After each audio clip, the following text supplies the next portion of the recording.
You know what?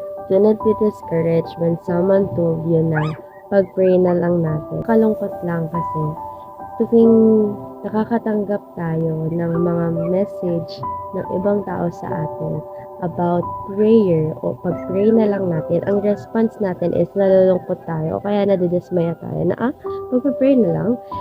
You know what? Instead na madismaya ka o malungkot ka dahil someone told you na ipag-pray na lang, why not rejoice?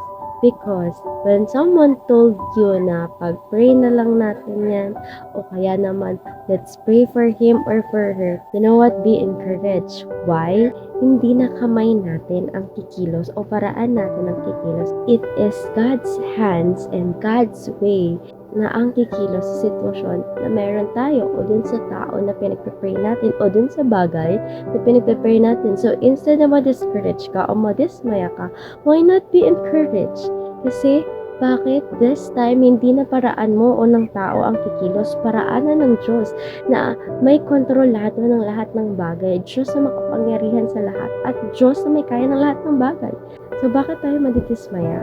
Bakit tayo malulungkot kapag ipag-pray na lang? Di ba dapat nagiging masaya na tayo?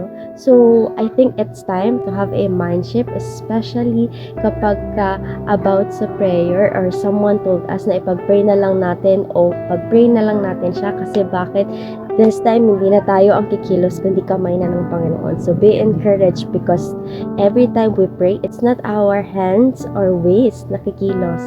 It is God who is so powerful, the God who created the heaven and earth. So rejoice and be glad because it's now God's way who will work in our situation. Shalom everyone!